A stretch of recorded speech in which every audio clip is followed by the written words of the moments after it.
Bismillahirrahmanirrahim.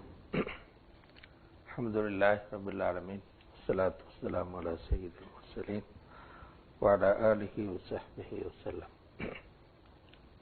நாங்க சூரத்துல் ஜும்மால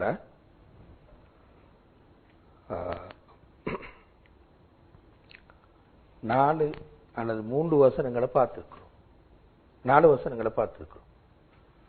உங்களுக்கு ஞாபகப்படுத்துறதுக்கா முதலாவது தஸ்பீஹோட ஆரம்பிச்சது. வானங்கள் பூமியில் இருக்கும் அனைத்தும் அல்லாஹ்வை தஸ்பீஹ் செய்கின்றன. அவன் அரசனும் மிகவும் தூய்மையானவனும் யாவரை மிகைத்த சக்தி உடையவனும் ஞானமுள்ளவனும் ஆவான். அதான் முதலாவது வசனம். இரண்டாவது, அவன்தான் எழுத படிக்காத தெரியாத மக்களுக்கு மத்தியில் அவர்களிலிருந்தே ஒரு தூதரை அனுப்பி வைத்தான். அவர்களுக்கு அவனுடைய வசனங்களை ஓதி காட்டுகிறார், அவர்களை தூய்மைப்படுத்துகிறார், வேதத்தையும் ஞானத்தையும் கற்றுக் கொடுக்கிறார். ஏற்கனவே அவர்கள் தெளிவான வழிகேட்டில் இருந்தார்கள். அதான் இரண்டாவது வசனம். மூன்றாவது வசனம், இன்னும் அவர்களோடு இணையாத அடுத்தவர்களுக்கும் அத்தூதரை அவன் அனுப்பி வைத்தான். அவன்தான் யாவரையும் மிகைத்த சக்தி உடையவனும் ஞானமுள்ளவனும் ஆவான். அது அல்லாஹ்வுடைய அருள் ஆகும். ذَلِكَ فَضْلُ اللَّهِ, அது அல்லாஹ்வுடைய அருள் ஆகும். தான் விரும்பியவர்களுக்கு அதனை அவன் கொடுக்கிறான். அல்லாஹ் மிகவும் பாரிய அருள் உள்ளவனாக இருக்கிறான். இதுதான் 4வது வசனம். இப்ப இதுல அல்லாஹு தஆலா 2 விஷயங்களை தான் சொல்லியிருக்கிறான். ஒன்று தஸ்பீஹ், இரண்டாவது 4வது வசனம். இரண்டாவது தூதரை அனுப்பியமை, இரண்டாவது கருத்தை சொல்லியிருக்கிறான். தூதரை அனுப்பியமை என்ற கருத்தை அல்லாஹு தஆலா முதலாவது அந்த தூது எழுத வாசிக்க தெரியாதவர்களுக்கு மத்தியில் அனுப்பப்பட்டது என்றும், இரண்டாவது அந்த தூதருடைய பணி ஆயத்துக்களை ஓதி காட்டுவதும் தூய்மைப்படுத்துவதும் வேதத்தையும் ஹிக்மத்தையும் படித்துக் கொடுப்பதும் ஆகும் என்று இரண்டாவது சொல்றது. மூணாவது, அந்த எழுத வாசிக்க தெரியாதவர்களுக்கு மத்தியில் அனுப்பிய தூதர் அவர்களுக்கு மட்டுமானவர் அல்ல, இன்னும் அவர்களோடு இணையாத அடுத்தவர்களுக்கும் அது உரியதாகும் என்று சொல்றது. கடைசி அதை முடிக்கும் போது இது அல்லாஹ்வுடைய, இவ்வாறு தூதர் அனுப்பியது அல்லாஹ்வுடைய ஒரு அருளாகும். அந்த அருளை அல்லாஹ் தான் விரும்பியவர்களுக்கு கொடுக்கிறான். அல்லாஹ் மிகவும் பெரிய அருளுடையவனாக இருக்கிறான் என்று சொல்றது. இந்த விஷயங்களை தான் இந்த 4 வசனங்களும் சொல்லுது. இப்ப இதைத்தான் நாங்க தொடர்ந்து பார்த்து கொண்டு போறோம். இப்ப நீங்க கவனத்துல கொண்டு இப்ப நாங்க தொடராக பார்ப்போம். இந்த 2வது பாதியத்தை பாருங்க. அந்த பாதி முடிய இப்ப 2வது பாதிக்கு வரோம். நாங்க இத பார்த்துட்டு போவோம். அதாவது நாங்க முன்னாள் ஆயத்துல பார்த்தோம், அந்த தூத அனுப்பியதை பத்தி சொன்னோன்னே, அதாவது 3வது வசனத்துல தூத அனுப்பியதை பத்தி சொல்லும் போது அல்லாஹு தஆலா தன்னை அல் அஸீஸுல் ஹக்கீம் என்று சொல்ற. அல்லாஹ் தான் விரும்பியவர்களுக்கு தூது என்ற அருளை கொடுக்கிறான் என்று சொல்லிட்டு, தூது என்ற அருளை கொடுக்கிறான் என்று சொல்லிட்டு திரும்ப தொடர்ந்து இல்ல, இந்த தூது அனுப்பியதை மொத்தமா சொல்லிட்டு, அதாவது அல்லாஹ் உம்மீன்களுக்கு மத்தியில் தூதரை அனுப்பி வைத்தான் என்றும், பிறகு அவர்களோடு இன்னும் இணையாத அடுத்தவர்களுக்கும் இந்த தூதை அனுப்பி வைத்தான் என்று சொல்லிட்டு முடிக்கும் போது வஹுவல் அஸீஸுல் ஹக்கீம் என்று அந்த வசனம் முடியுது. வஹுவல் அஸீஸுல் ஹக்கீம் அந்த வசனம் முடியுது. அப்ப நாங்க அந்த நேரம் பார்த்தோம், உங்களுக்கு ஞாபகம் வைக்கும், ஹக்கீம் என்ற இந்த பிரயோகம், அஸீஸ் என்ற பிரயோகம் அது தெளிவு. ஹக்கீம் என்ற பிரயோகம் அல்லாஹு தஆலா அந்த நேரம் ஏன் அரபு சமூகத்தை தெரிவு செய்தான், ஏன் தூதுக்காக அல்லாஹு தஆலா அரபு சமூகத்தை தெரிவு செய்தான் என்ற கருத்தை விளக்குவதற்காக சொல்லப்பட்ட பிரயோகம். அல்லாஹ் ஏன் அரபு சமூகத்தை தெரிவு செய்தான் விளக்குவதற்காக சொல்லப்பட்ட பிரயோகம் நாங்க சொல்றோம். அப்ப உங்களுக்கு சொல்லுமா, என்ன பின்னணி காரணம் இருக்கேலும் தூத அல்லாஹு தஆலா அரபு சமூகத்துக்கு மத்தியில் அனுப்புவது.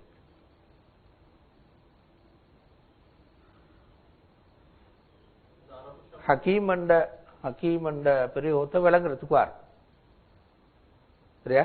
அல்லாஹு தஆலா அரபு சமூகத்துக்கு மத்தியில் தூது அனுப்பி வைத்தான், அது அல்லாதவர்களுக்கு மத்தியிலேயும் தூது அனுப்பி வைத்தான் என்று சொல்லிட்டு அதை முடிக்கும் போது வஹுவல் அஸீஸுல் ஹக்கீம் என்று முடிச்சிருக்கு.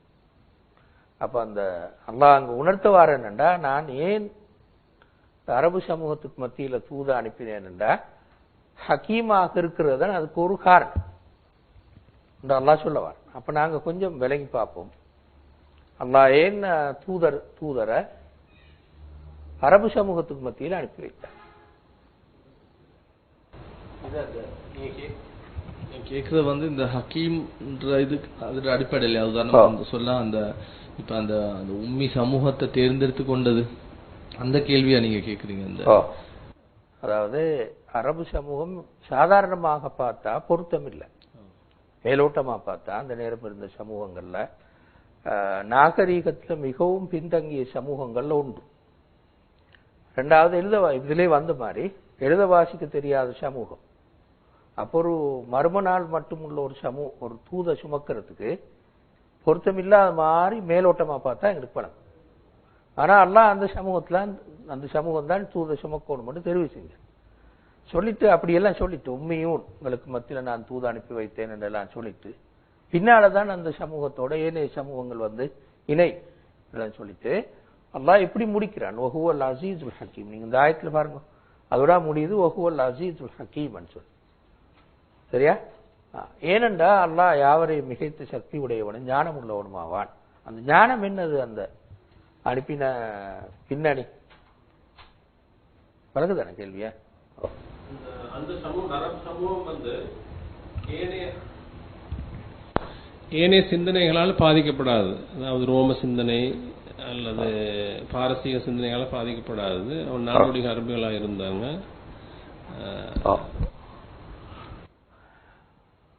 அரபு சமூகம்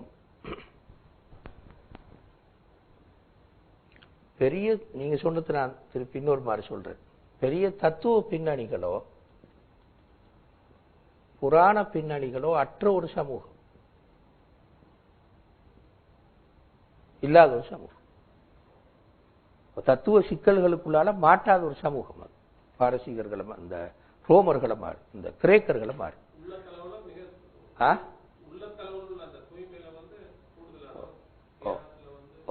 இதை பாட்டிப்போம். ரெண்டாவது புராண பின்னணி இல்லாத சமூகம், இந்தியால மாதிரி இந்த ராமன், அந்த மகாபாரதம், ராமாயணம், இது மாதிரி புராண பின்னணிகள் ஒன்று இல்லை. அப்ப எனவே ஒரு தூய்மையாக சிந்திக்கலும், அந்த குழப்பங்களுக்குள்ளால உட்படாம நீங்க நல்லா விளங்கலும். பின்னால காலத்துல முஸ்லீம் சமூகத்துக்குள்ளால இதெல்லாம் கலந்துதான் பெரிய சர்ச்சைகள்லாம் உருவாச்சு. கிரேக்கர்கள சிந்தனை கலந்து, இந்தியாவோட பாரசீகத்துல புராணங்கள் கலந்து, பிறகு பெரிய குழப்பம் எல்லாம் உருவாச்சு. அப்ப அது ஆரம்பத்திலே அந்த குழப்பம் உருவாகிக்கும் தூத சுமக்கிறதுக்கு வேறொரு சமூகம் தெரிவு செய்யப்பட்டிருந்தது. சர்ச்சைகளும் தத்துவ சிக்கல்களும் சர்ச்சைகளும் எல்லா குழப்பங்களும் உருவாகிக்கும் உண்மையில ஆரம்பத்திலே வேறொரு சமூகத்துக்கு மத்தியில இறக்கப்பட்டிருக்கு. அல்லாஹ் தெளிவாகவும் தூய்மையாகவும் தத்துவ ரீதியான சிக்கல்களும் இல்லாம குர்ஆன் இறக்கணுமாக்க இருந்தா இந்த சமூகம் சரி பொருத்தம். அவங்கள்ட்ட அந்த பின்னாடி ஒன்றும் இல்லை. தத்துவ ரீதியாக விஷயங்களை பார்க்கறதோ, தர்க்க ரீதியான வாதங்களோ, இல்லாட்டி புராணங்களுக்கு பின்னாடி இந்த விஷயங்களை பார்க்கறதோ ஒன்றும் அவங்கள்ட்ட இல்லை. எளிமையான ஷிர்க்கும் அந்த தத்துவ பின்னாடி இல்லாத அல்லது புராண பின்னாடி இல்லாத எளிமையான ஷிர்க்கு தான் அவங்கள்ட்ட இருக்கு. எத்தனையோ ஒரு அறிவு பின்னாடி உண்டு. நாங்க எவ்வளவுதான் அரபிகளை பத்தி ஆழ்ந்து படிச்சு பார்த்தாலும், இந்த ரசூலுல்லாஹ்வுடைய காலத்துக்கு முன்பு இருந்த அரபிகளை பத்தி படிச்சு பார்த்தால் அது ஒன்றும் அவங்கள்ட்ட இல்லை. எனவே இது ஒரு பொருத்தப்பாடு, அவங்க இறக்குவதற்கான ஒரு பொருத்தப்பாடு. ரெண்டாவது என்ன சொல்லலாம்,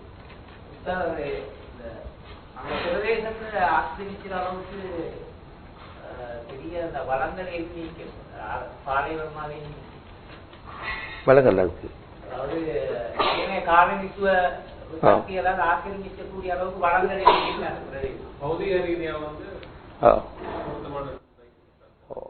அது ஒரு நன்மையா பாதிப்பா? பௌதீக ரீதியான வளங்கள் இல்லாம ஒரு பெரிய ஒரு பாலைவனமாகத்தான் அந்த அரபு சமூகம் இருந்த ஏரியா இருந்து. அல்லாஹ் அதனால என்ன நோக்கமாக கொண்டன்னு சொல்லணும். இப்ப நாங்க இங்க சொன்ன மாதிரி அதனால என்ன நோக்கமாக கொண்டன்னு சொல்லணும். அதால என்ன சாதகம்? சூளைந்த பெரிய சக்திகளுக்கு அங்க ஏதும் ஆக்கிரமிக்கிற ஒரு இதுவும் நீக்கல. அப்படி யோசிக்கலாம். அதாவது சுத்தி இருந்த பாரசீகர்களோ ரோமர்களோ பெரிய சாம்ராஜ்யங்களோ இந்த சமூகத்தை ஆக்கிரமிச்சு எங்களுக்கு கீழே கொண்டு வரணும் என்ற எண்ணம் ஒன்று பெரிய அளவுக்கு இருக்காது. அதுல வளங்கள் ஒன்றும் இல்லாத்தினார். அப்பவே ரசூலுல்லாஹ் அந்த தூதை கொண்டு போய் கொஞ்சம் தூரம் வளர்த்துடலாம். அவங்க பார்த்து போராட்டத்துக்கு வர முந்தி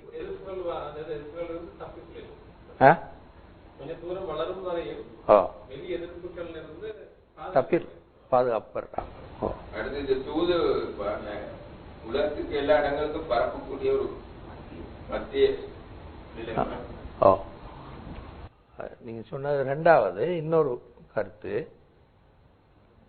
தூது எல்லா இடங்களுக்கும் பரவ மாதிரி ஒரு மத்திய பகுதியில அரபு தீபகற்பம் இருக்கு. இது வந்து இப்ப நிறுவப்பட்ட ஒண்ணு. முந்தி சும்மா அந்த படத்தை பார்த்தோன்னே மத்தின்னு விளங்கும். படத்தை பார்த்தோன்னே அந்த அங்கால ஆசியா, இங்கால ஐரோப்பா, இந்த அமெரிக்கா, இந்த மாதிரி நாடுகளுக்கு சரியா நடுவுல இந்த அரபு தீபகற்பம் விளங்குன்னு சும்மா படத்தை பார்த்தோன்னே விளங்கும். இப்ப நிறுவியே இருக்கிறாங்க. உலகத்துல அந்த ரெண்டு பக்கத்தையும் அளந்து பார்த்து சரியா மத்திய பகுதியில மக்கா இருக்குன்னு சொல்லி நிறுவியே இருக்கிறாங்க.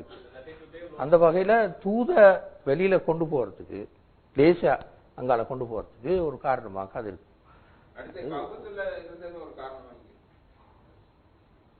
ஓ, அதை சொல்லலாம்.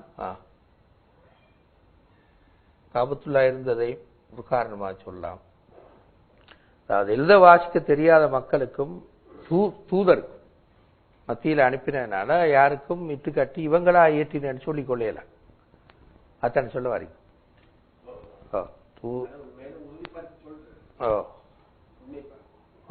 அப்படி சொல்லக்கூடியதா இருக்கேன். அது ஒரு காரணமாக நாங்க கருதலாம். இப்ப இது பாருங்க, நீங்க சொன்னதோட நாகரிக வாழ்வின் மோசமான பண்புகளால் பாதிக்கப்படாமை இது ஒரு காரணம். நீங்க சொன்னதை நான் கொஞ்சம் பெருசாக்கி சொன்னேன், அவ்வளவு. இதே கருத்தை அரபு சமூக தத்துவ பின்னணியோ புராண பின்னணியோ இல்லைன்ற அந்த கருத்தை இன்னும் கொஞ்சம் விரிவுபடுத்தி நாகரீக வாழ்வின் மோசமான பண்புகளால் பாதிக்கப்படாமை சொன்னேன். பழைய காலத்துல இப்ப கொஞ்சம் அது குறைவண்டாலும் பழைய காலத்துல ஒரு சமூக நாகரீகம் அடைய வளங்கள் கூடும், சாப்பாடு அனுபவிக்கிறது எல்லாம் கூடும். கூடனோட மனிதன் அந்த போராட்ட உணர்வு இல்லாம போயிடுவான். போராட்ட உணர்வு இல்லாம போய் அந்த செல்வங்களுக்குள்ளாலே மூழ்கி ஒரு சோம்பலான வாழ்க்கை முறைக்கு வந்து சேரும் மனிதர்கள். பின்னால முஸ்லிம் சமூகத்துக்கு நடந்த அதான் உண்மையிலே அப்பாசியாக்கள் காலம், இந்த காலங்கள் எல்லாம் அந்த செல்வ வளம் நல்லாவை கூடி பெரிய மாளிகைகளை கட்டி கொண்டு அழகா வாழமா வாழ்றதுதான் வாழ்க்கையில போக்காக போயிட்டு அப்படி ஒரு போராட்ட உணர்வற்ற சமூகமாக மாறுறது இதால நடப்பது உண்டு. அப்ப அந்த நிலைமை அரபு சமூகத்தில் பெரிய பணக்காரனும் சொன்னாலும் மிகவும் சாதாரணமான ஒரு வாழ்க்கை வசதிகள் தான் அவன் டைம் இருக்கு, பாலைவன சூழலின் காரணமாக. அப்ப எனவே ஒரு போராட்ட சக்தி அப்படியே அவங்கள்ட்ட எஞ்சி இருந்து உண்மையில். அப்ப அதான் நாங்க இப்படி சொன்னோம், நீங்க சொன்ன இந்த கருத்தோட சேர்த்து. சரியா? ரெண்டாவது, செதுக்கப்படாத மூலப்பொருள் போல் இருந்தவை அப்படின்ற வழங்குதா. அதாவது ஒரு நாங்க இப்போ ஒரு மாணிக்கத்தை எடுத்தா அது செதுக்கினால் நல்லா ஒளி வீசு. செதுக்கினத்துக்கு பிறகு எடுத்தால் பலர கைக்கும் போய் மாறி அது குழம்பி மாசுபட்டு தூசிப்பட்டு நாசமா போகும். இப்ப அரபியில் எப்படி இருந்தாங்கன்றால் அந்த ஒரு நாகரிகத்தின் கீழ் வாழ்ந்து எச்ச சுச்சங்கள் அல்ல அவங்கள. மாற்றமாக இப்பதான் நாங்க வெட்டி எடுக்கிற ஒரு மாணிக்க கல் மாதிரி. அப்ப அதை செதுக்கி அழகா ஒழுங்குபடுத்தக்கூடிய மாதிரி தான் அரபிகள் உண்மையில இருந்தாங்க. அவங்கள்ட்ட எல்லா நல்ல பண்புகளும் இருந்தது, ஆனா கொஞ்சம் மாசுபட்டு போயிருந்தது, கொஞ்சம் தூசி அது இது படிஞ்சிருந்தது. அதை செதுக்கி எடுத்தால் நல்லா ஒளி வீசக்கூடிய மாதிரி அவருக்கு இருந்தார். இது ரெண்டாவது காரணம். மூணாவது காரணம் இன்னொன்று, இது பாதகம் மாறி விளங்கும், ஆனா இது ஒரு நல்ல சாதகம். மத்திய அரசின்றி சிதறிய கோத்திரங்களாக இருந்தவை. அப்படி என்னென்றால், உதாரணமாக ரசூலுல்லாஹி ஸல்லல்லாஹு அலைஹி வஸல்லம் மக்கால பிரச்சாரம் செய்யும் போது மக்காலோடு மத்திய அரசு இருந்ததுன்னு வச்சுக்கொள்வோம், அல்லது அரபு தீபாட்பத்தில் ஒரு மத்திய அரசு இருந்ததுன்னு வச்சுக்கொள்வோம். அப்ப மத்திய அரசுக்கு கட்டாயம் ஒரு ராணுவம் ஒன்று இருக்கும், பெரிய வளங்கள் இருக்கும். இங்க நடந்தது என்னென்றால் மத்திய அரசு ஒன்றும் இல்லை. அப்ப ரசூலுல்லாஹ் கடுமையா எதுக்கேலும் அந்த ராணுவம் அந்த உதாரண பாரசீகத்தில் தொடங்கி இருந்தால் பெரிய ஒரு மத்திய அரசோடு மோத வேண்டி வந்திருக்கும். இங்க மத்திய அரசு ஒன்றும் இல்லை, கோத்திரங்கள் துண்டு துண்டா உடைஞ்சிருக்கு, கோத்திரங்களுக்குள்ளால உட்பூசல்களும் பகைகளும் இருக்கு, திரும்ப கோத்திர வெறியும் இருக்கு. உதாரணமாக ரசூலுல்லாஹி ஸல்லல்லாஹு அலைஹி வஸல்லம் கோத்திரம் பனு ஹாஷிம் கோத்திரம், இதுல எல்லாரும் ஈமான் கொள்ளல. உங்களுக்கு தெரியும், ஆரம்பத்துல ஒரு சின்ன குரூப் தான் ஈமான் கொண்டாங்க. ஆனால் கடைசி வரையும் ரசூலுல்லாவோட இருந்தாங்க, ஒருத்தர் ரெண்டு பேரும் தவிர. ஏன்னா அந்த கோத்திர உணர்வால ரசூலுல்லாஹ் பாதுகாக்கணும் என்ற அந்த தங்கடால் ஆள்ன்றதுனால பாதுகாக்கணும் என்றதுனால அவங்களோட இருந்தாங்க. தவிர ஒரு நாளுமே அந்த கொள்கையை சிந்தனையை ஏற்றுக்கொண்டால் இது நடந்திருக்காது. இப்படி இருந்திருக்க மத்திய அரசு ஒன்று இருந்திருந்தா அது நடந்திருக்காது. கடுமையான பணமுள்ள மத்திய அரசோடு ஆரம்பத்திலே மோத வேண்டி வந்துடும், இப்ப வெற்றி அடைந்தது. அப்ப அந்த வகையில மத்திய அரசு இல்லாத சிதறிய கோத்திரங்களாக இருந்தமை அதுக்கு ஒரு காரணம். கடைசி நாங்க இப்ப சொன்னது சிக்கலான தத்துவ புராண பின்னணிகள் இல்லாம, இது அடுத்த காரணம். இதெல்லாம் கவனத்துல கொண்டுதான், இன்னும் பல காரணங்கள் இருக்கேனும், இதெல்லாம் கவனத்துல கொண்டுதான் அல்லாஹ் தஆலா அரபு சமூகத்தை தெரிவு செய்தார். அது பின்னான காலப்பிரிவுகளை நாங்க பார்க்கும்போது அதுல விளைவுகளை நல்லா காண்டும். இந்த நல்லா இந்த அரபு ரசூலுல்லாஹி ஸல்லல்லாஹு அலைஹி வஸல்லம் மதீனாவை போய் ஒரு அரசு உருவாக்கி அது ஒரு அளவு பலம் பெற்றதுக்கு பிறகுதான் பாரசீகர்கள் ரோமர்களுக்கும் ஒரு கவனம் கொண்டு வந்து. அதுவரை இப்ப மக்கால ரசூலுல்லாஹ் போராடுத்து கொண்டு போற நேரம், மதீனால ஆரம்ப கால பிரிவுல கொஞ்சம் அந்த உஹது பத்ரி யுத்தங்கள் போற நேரத்தில் இவங்க கவனம் செலுத்தல. இது ஒரு சாம்ராஜ்யமாக மாறண்டு ஒரு எதிர்பார்ப்பும் பாரசீகர்கள்ட்டையோ ரோமர்கள்ட்டையோ இருக்கோ மேல வளமையான அரபு கோத்திரங்களுக்கு மத்தியில போற கோத்திர சண்டை மாதிரித்தான் அவங்களுக்கு இந்த பத்ரு உஹது யுத்தம் எல்லாம் விளக்கு. எல்லாம் பெரிய ராணுவ யுத்தங்கிறல்லே அது பாரசீகத்தில் இருக்கிற மாதிரி ரோமர்கள்ட்ட இருக்கிற மாதிரி ரோம பாரசீக நாடுகள் மோதிர நேரம் வர எல்லாம் பெரிய ராணுவ யுத்தங்கள் சொல்லி அது சொல்லல பத்ரு உஹது யுத்தங்கள். அப்ப அவங்க பார்த்த எப்படின்றால் இது ஒரு கோத்திர சண்டை. அரபியல் எப்படி ஒரு பெரிய ஒரு சாம்ராஜ்யமாக மாறுன்னு எதிர்பார்க்கல சரியா. அப்ப ரசூலுல்லாஹி ஸல்லல்லாஹு அலைஹி வஸல்லம் மதீனா போய் தன்னை நல்லா பலப்படுத்தி கொண்டு தனக்கான ஆக்கள் நல்லா உருவாக்கி கொண்டதுக்கு பிறகுதான் ஹிஜ்ரி 6வது வருஷத்துக்கும் பிறகுதான் பாரசீகர் ரோமர்கள் இப்படி ஒரு சக்தி ஒன்று உருவாக்கி வருகிறது என்ற உண்மையை உணர்ந்தார். அப்ப எனவே இந்த காரணத்தினால் இப்படி ஒரு பாதுகாப்பு ஒன்று வளர்ந்து நல்லா பலம் பெறும் மட்டும் ஒரு பாதுகாப்பு ஒன்று இருக்கிறது என்பதுதான் அல்லாஹ் தஆலா இப்படி உருவாக்கினதுக்கு காரணம். இப்படி அந்த சமூகத்துல தூது தோன்றியதற்கான காரணம் அது. அப்ப எனவே இப்பவும் உங்களுக்கு தெரியும், எப்பவுமே அந்த ஒரு ஒரு இயக்கமோ ஒரு அமைப்போ உருவாகி உலகத்துல கண்களுக்கு அதனுடைய ஆரம்ப காலத்துல பட்டுட்டால், உலகத்துல ஆதிக்க சக்திகளுக்கு தொடங்குற நேரமே அந்த இயக்கத்துல செயற்பாடுகள் பட்டுட்டால் அழிஞ்சு போயிடும், நின்று பிடிக்கல. ஒரு நாள் நீண்ட காலத்துக்கு இந்த உலக ஆதிக்க சக்திகள கண்ணில் படாம தன்னை அண்டர் கிரவுண்ட்ல உருவாகி கொள்ளையிலுமாக்க இருந்தால் அப்ப அந்த அந்த இயக்கம் நின்று பிடிக்கும்.